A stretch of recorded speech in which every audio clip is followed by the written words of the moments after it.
You've been listening to Welcome to Closer to Venus. I'm Johnny Burke, and today's guest is Allison Carmany. She is a psychic medium, intuitive healer, and spiritual guide. In addition to offering psychic readings, she also works with ancestral or intergenerational trauma as part of her healing work. In this episode, we'll discuss the soul's evolution and the collective awakening that is unfolding across the planet. Allison, welcome to the program. Thanks, Johnny. I'm excited to be here. Excellent. Excitement is always good. So a lot of people are talking about awakening, and that can mean different things. I've heard people talk about ascension and the Aquarian Age. Is that pretty much the same thing or not necessarily? It is. It's the same thing. Here's where it gets interesting, okay? Everybody wants to be awakened, but the reality is that it is breakdown. So in order for us to wake up, there's a lot of things that start to break down in our life because the way we've been operating is not been on truth. As we awaken, things start to shift in our, relationships and the way that we related to things because the veil is coming off of the way we saw things. The veil is getting thinner?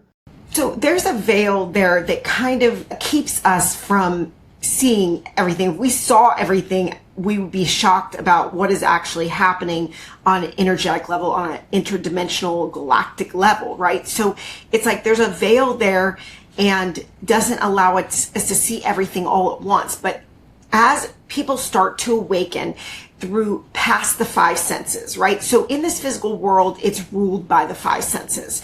But as we start to awaken, as a collective, this is naturally happening to people, is they're starting to notice that they have extrasensory abilities, which are totally natural. To be psychic is just extrasensory. Okay, that doesn't feel right to me. I'm hearing something. I'm seeing something.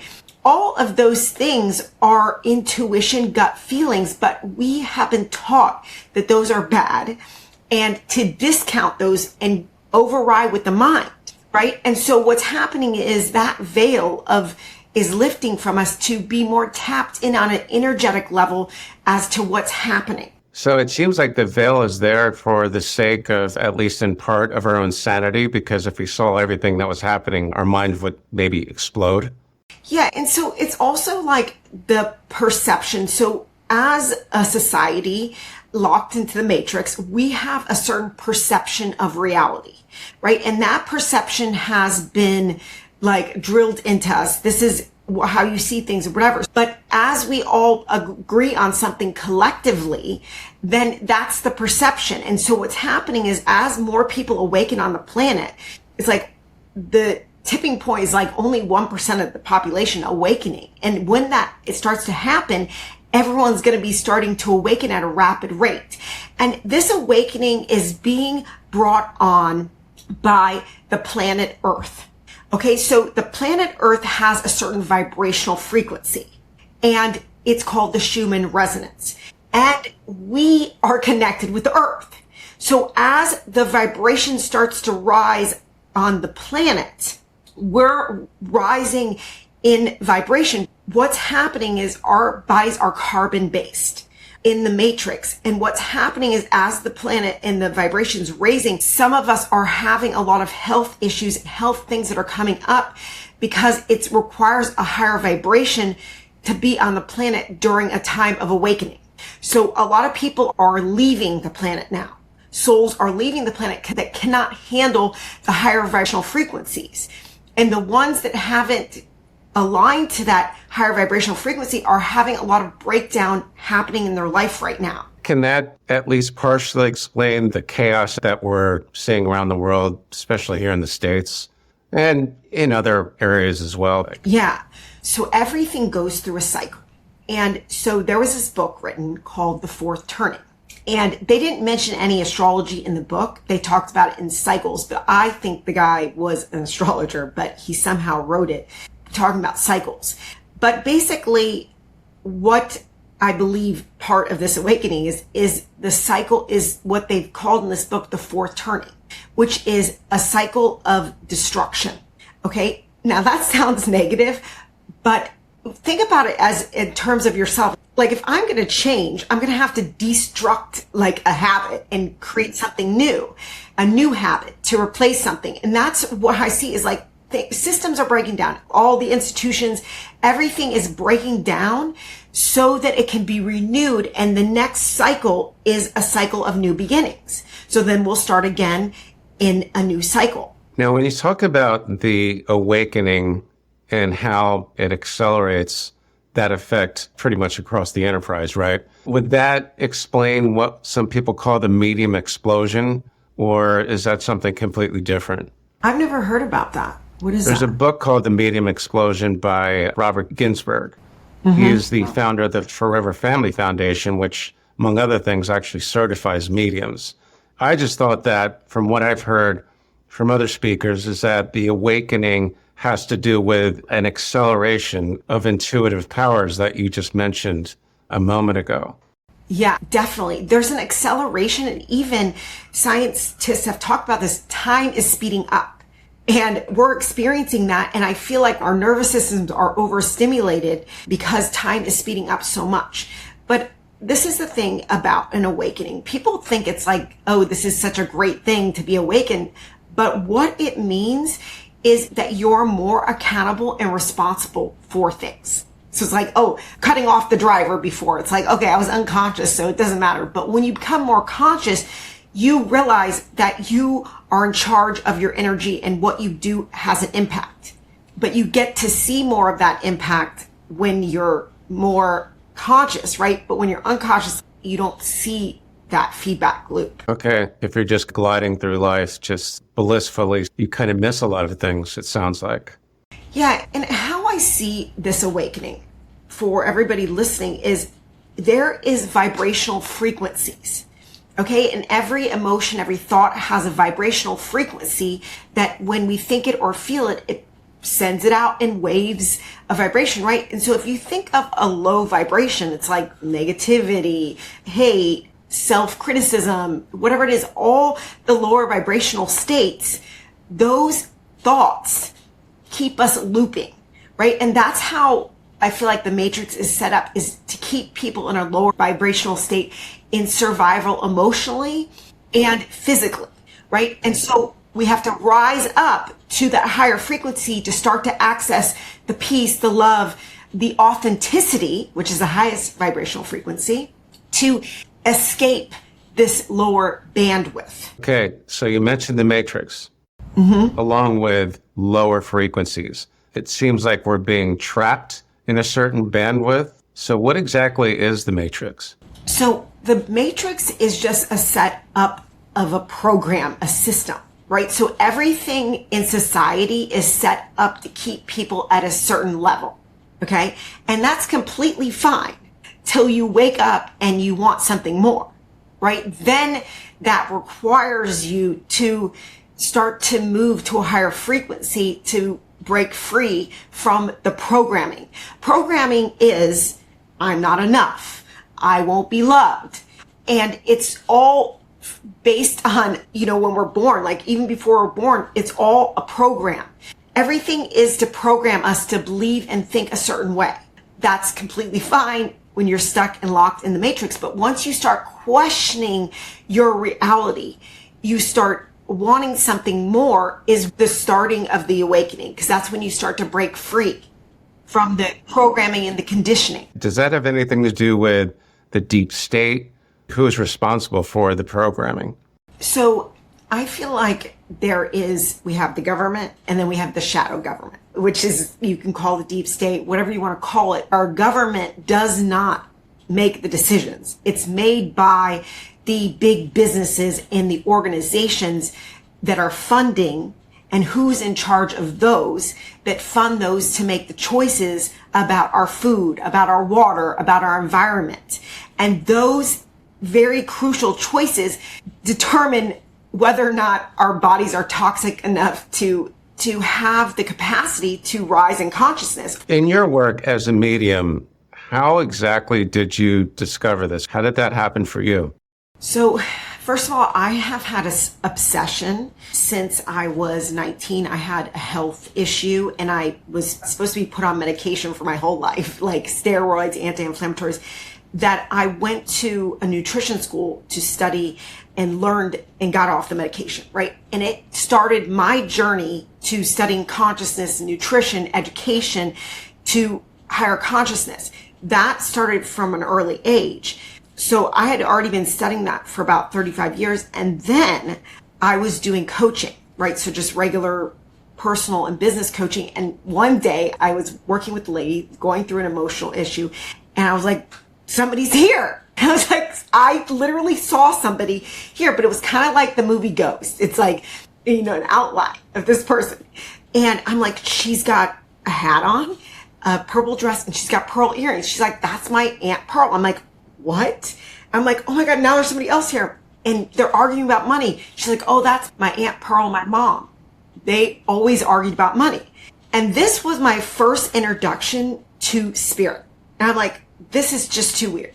And I didn't have anybody to talk to about this, because then what started to happen was I started to see this with people. Like, I just be with them. I know everything was going on. So somebody told me about the school in Lilydale, New York, which is just a town that has 4th and 5th generation psychics and mediums. So it's just a closed community just with that. And there's a school there. And so as soon as I arrived there, it felt like home. The energy felt like home. I was like, I need to be here. Is that in North Florida someplace? So Casadega is the sister school of this. So the lake that this Lilydale's on is Casadega. So all the people that in Lilydale come down to Casadega in the winter. So after that, I really wasn't planning on doing any psychic mediumship with anybody. I'm like, I just want to find out the answers. I want to study. I want to know more.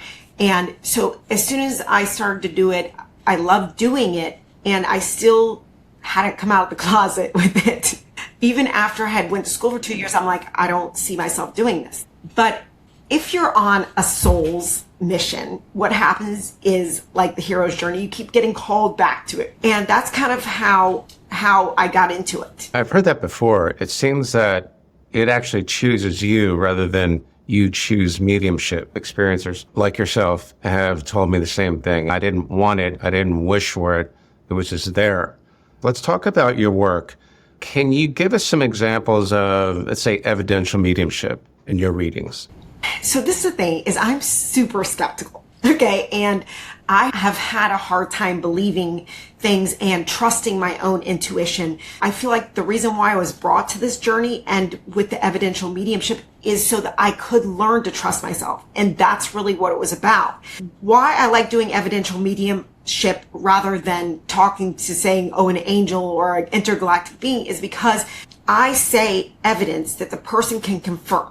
Okay, your mother lived on this street, with this name, and your sister's name is this, and they had a pink bunny and did this during Christmas time. And so much specific evidence that the person knows that their loved one is present. And especially if you give them evidence of something which they don't know right away, but a week or two or a month later, they realize it, because you might say something about a green matchbox or something like that. And then they discover it down the line, which pretty much rules out, oh, you're just reading her energy. Another thing that I've noticed that the spirits will do with me to confirm is the first will give the evidence of themselves, but then they will go into, and it looks like you were doing this or doing something specific when you were going through this time. I was there. And so then it becomes more irrefutable, because how could I know what they were doing last week? That can get a bit difficult to argue against when there's no way you could possibly know that. I'm pretty much blown away by these readings. Every single reading, I'm learning. So when I'm doing psychic, I'm in control. So I'm telling the person about themselves and I'm running the reading. But when I'm doing the mediumship, talking to spirit, I'm no longer in control. I allow for that spirit of their loved one to guide me, and spirit speaks through symbols. Through my experience of working with thousands of people, I have my own symbols. Okay, I'm getting the symbol of this. And then I have their interpretation of that. And also with anybody in their life, sometimes they will get information through a symbol because that's how spirit speaks. When you're in the mediumship readings, how do you get specific information, like your sister's name is Chris and your brother's name is Kevin or something like that?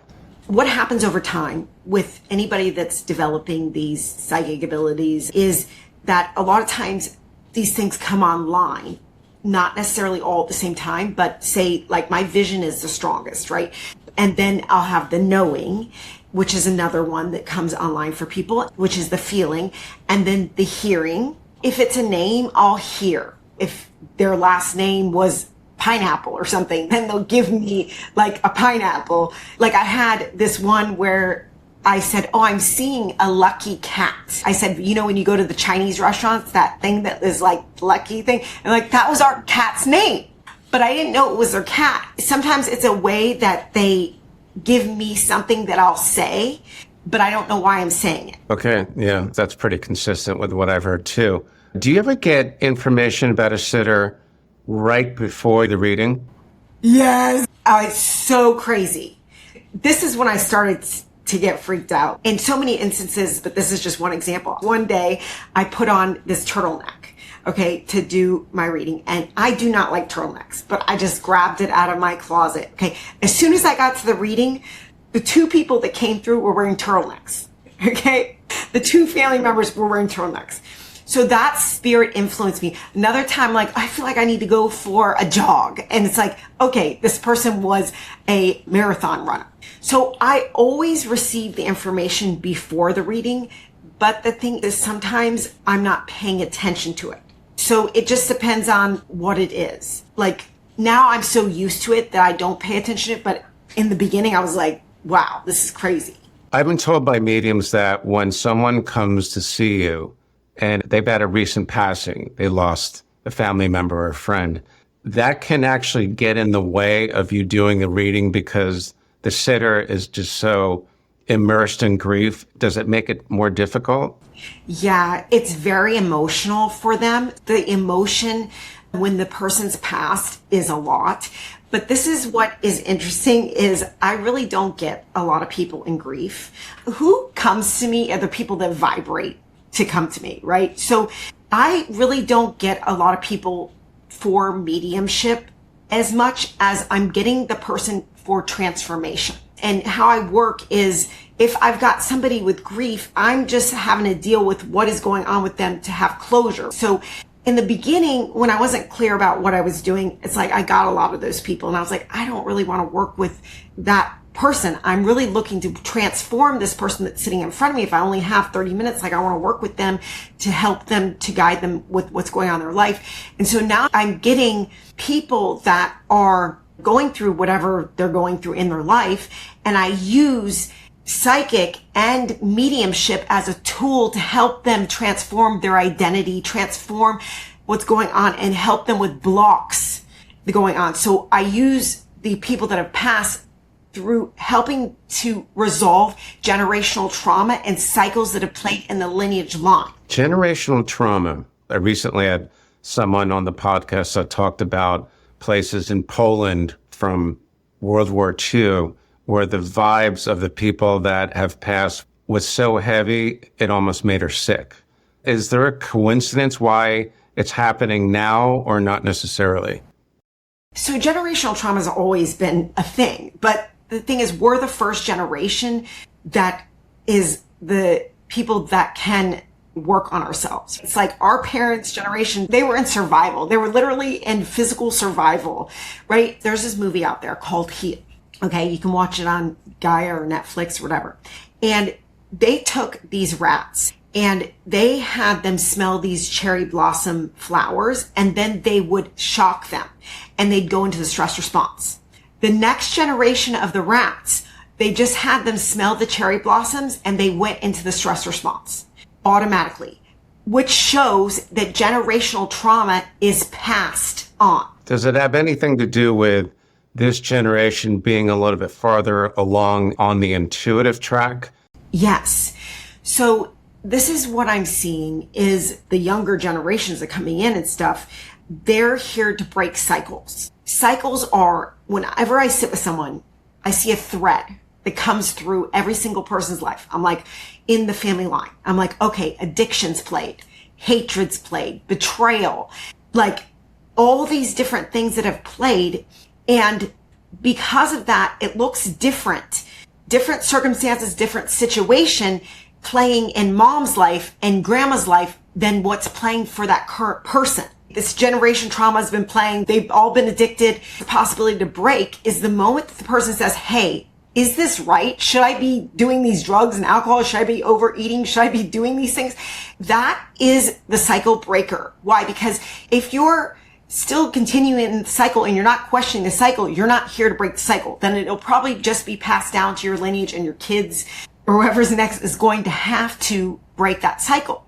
So if you're someone in your family that's considered the black sheep that is questioning the way people operate in their family, like, hey, this is not right how we're talking to these people, or this is not right the behavior that we keep repeating, then you're most likely the cycle breaker, and you're like carrying the torch for the entire family.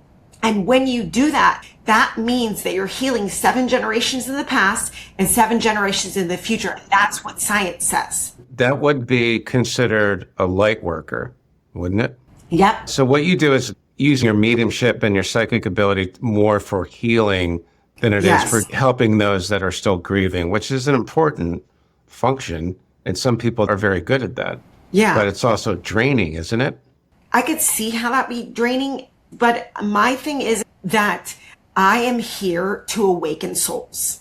So if somebody is coming to me in a grieving state, I literally just have to be present with where they're at. And I can't really move them from that point, right? But like I can help move somebody, blocks, shifts, things in their life that are stopping them from their next level, and see those things that maybe they haven't seen, or see those cycles that have been playing. And then that is more exciting to me and it gives me more energy than something else. Okay. It's a better exchange for you, obviously, right? Yeah. The energy exchange. All right. So the cycle breakers you just mentioned, does that have anything to do with starseeds? Yeah. All right. So they're coming here for a reason. They're like the way showers, the light workers, the starseeds. And once they accomplish, hopefully, that mission of breaking the chain, breaking the cycle, is that going to usher us into what has been described as the Aquarian Age? We're already going to move into the Aquarian Age. That's just a cycle. But what's happening is those star seeds that are here are a higher vibrational frequency. The people that are coming on the planet now, the people that are the younger generations, are more like awakened. They're at a higher vibration. People here to awaken, help awaken humanity, have had more trauma than the average person, because that means they've been broken open to spirit earlier in life, and they've had to use universal spirit and the higher vibrational energies to get through what's happened to them. In order to move into this new age, this coming shift, don't we need that higher vibration to get there? Yeah, we need the people on the planet to be at a higher vibrational frequency. The people that are still here are here because they're holding the frequency. The people that aren't able to hold the frequency, they're not going to be here. So that's why a lot of people are being forced in their life to get into energetic alignment now. So things are falling apart for them. Their life is self-destructing. Why? Because it's out of vibrational alignment. The role of the starseeds and the mediums and the psychics and the other intuitives going forward, how do you see that role evolving? I see all those people as communicators with the intergalactics and the interdimensional beings. The problem is that there's no evidence to say that it's real, right? But I feel that the people that are getting connected with spirit, connecting with this, they're being guided by a larger force. And because we're in a spiritual war right now. And that spiritual war has been going on a long time, but it's happening on a galactic level. That plays into the matrix, and the friendly ETs and the not so friendly ETs that apparently has their talons into the deep state. But as you said, you can't really prove it. But are all these people making up what sounds like a very similar account? Yeah, and the other thing I want to say to people is that with this kind of deeper knowing, does that feel right what someone's saying, or does that not feel right?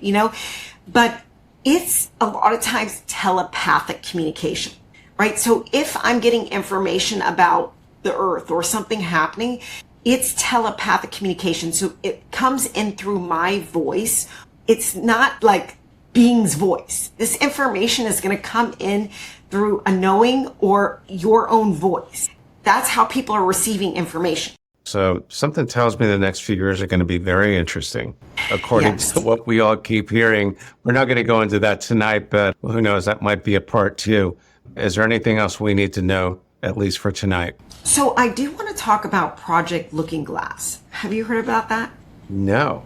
So this was a CIA project, and they had all these viewers look into this looking glass that saw into the future. And what they saw over and over again was that the light won. Okay. And they did not want that outcome. So they tried to see how different scenarios of different timelines, how that could change, but nothing could change the outcome. So we know in the end, the light will win, but it's just, are we going to be in our physical bodies? When is that going to happen? And I feel like part of that is they're trying to slow it down, the process of the awakening. And there's two different timelines. Why is it that they want to delay the awakening? Is that due to what you call galactic influence, or is it something different? They know that there is something happening astrology-wise, and it's the global awakening. So at the same time that there's a global awakening, many times in history, there was something called the Great Awakening. But as soon as I tried to use that hashtag on TikTok, it blocked me. And then I became curious and I looked it up and I saw that many times in history, there was a Great Awakening and a movement. You were blocked on TikTok using that hashtag. It's not the first time I've heard that either. If the Democrats win the midterms this fall, do you think that kind of activity will go away or not necessarily? Or is it impossible to say? What activity? Blocking the hashtags, monitoring social media. Oh. Basically, it's almost like a Big Brother thing. Yeah. Okay. So during this Great Awakening is actually the Great Reset. So their agenda of the deep state is a Great Reset. But at the same time, there's a Great Awakening. So there's two timelines. So we can reset through their timeline, or we can reset through our time, which is the awakening. I see the agenda of blue and red as just a show. Like the players are just all in place to implement their 100-year plan that is going to be implemented in what they want. They think they're doing a good thing for humanity. And we have the other timeline. So it's like, are we going to awaken quick enough before this reset, or are we going to stay asleep? And I see that in many times in history, what has happened is we didn't awaken before the reset. The reset. Okay. But supposedly we are going to win this time. That's according to the Project Looking Glass. I believe you mentioned viewers. Were you talking about remote viewers? It was actually viewers through this Looking Glass, the CIA project. And somebody can look this up. It's on the internet. When do you think this Great Awakening would take place? According to astrology, 2027. First of all, astrology-wise, we're in a decline, an economic decline. 2027, there's 3 peaks that are going to happen in financial demise. I hope this isn't right, but if you look at astrology, it shows these times. And you're looking at cycles when you're looking at astrology. So I think that this is the beginning of it and the beginning of a start of going to war in 2030. This is according to astrology. It's not my own perspective. This is the reality. America is a superpower right now. But at some point in time, England was a superpower, right? And they didn't think that they were going to lose their superpower. But America took over the superpower. But America is on the decline now. According to astrology, we will not be the superpower. It's a seasonal thing. Yeah. this is stuff that is in the stars that is supposedly going to play out. And so this is, I think, part of the awakening, because the reality is when people are more in tough times and suffering is when they turn more to spirit. No question. All right, Allison, thanks again for coming on to the show. In the meantime, how can our listeners find you online? So they can go to my website, soulfulevolution.com. And on social? It's just my name, Allison Carmany, Carmany, just on Instagram and all the socials. You've been listening to Closer to Venus. I'm Johnny Burke. If you enjoyed today's episode, please consider subscribing. You can find more info at closertovenus.com. Thanks again for tuning in, and we'll see you next time.